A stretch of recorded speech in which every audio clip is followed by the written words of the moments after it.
Marit.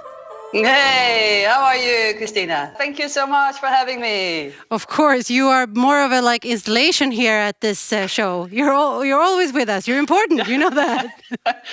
I'm becoming part of the furniture, am I? This is not good. It's you and me, basically, I think. Yeah. That's true. That's true. But it's continuity. Good. Yes, Yeah, it's continuity. Continuity and also telling us about all the important work that you at International Geothermal Association are actually doing for us in the geothermal industry. So on that topic, I'm curious, what's up? What's happening in your world? So I think I can start off with one big buzzword, and that is China, because for us, World Geothermal Congress is, of course, a super duper important event that we are always co-hosting and co-organizing with the host country. And this year, 23, it is China. And China is hosting WGC, in short, in Beijing. And the dates are now final.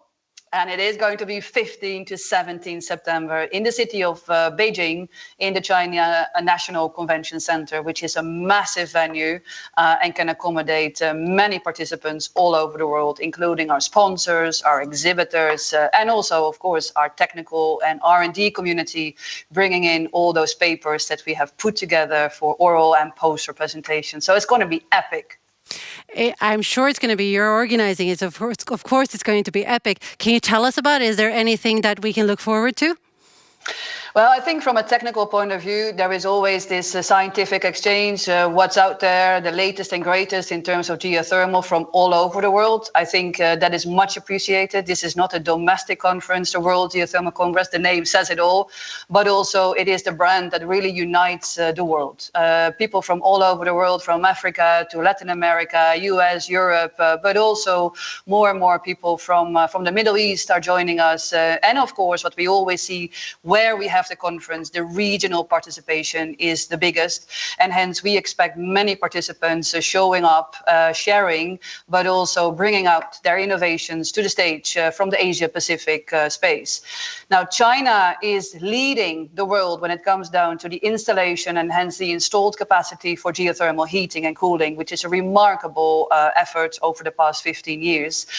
So I guess a lot of the themes and hence the innovation is really going to be center staged around how to utilize geothermal for a low carbon society, using geothermal directly for district heating, for greenhouses, for innovation in that direct utilization. But on top of that, we have made sure that power, as in electricity, and understanding that we can do so much more with geothermal than just energy, hence hydrogen, lithium, clean cities, and commitments towards a zero carbon and hence a low carbon society are the ones that are going to be on center stage. So yes, it's going to be really, really great also from a technology, policy, advocacy point of view.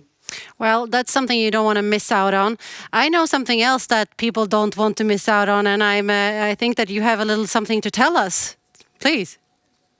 Well, another thing that we don't want to miss out on is, of course, our side events. As always, the flavor of the World Geothermal Congress is also about technology, but it is very much around local, regional, and cultural exchange, and hence the side events around Chinese culture in this case, but also from our global partners such as Women in Geothermal.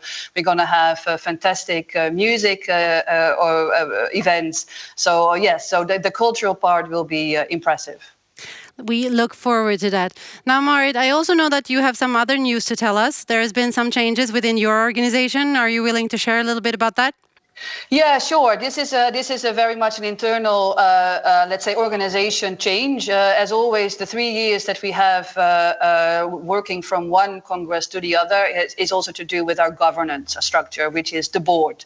And hence, we said goodbye to the past board and we said hello and welcomed 15 incoming board members, out of which we already know the president. The president is a Frenchman, Mr. Sylvain Broglet. And he takes the seat as of the 6th of May. He took the seat at the helm of the organization, leading it towards the next 3 years.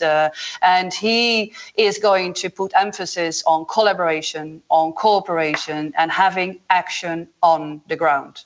Well, you couldn't have ended this conversation in a better way. We really look forward to that, and definitely looking forward to Beijing. So should we say see you in Beijing?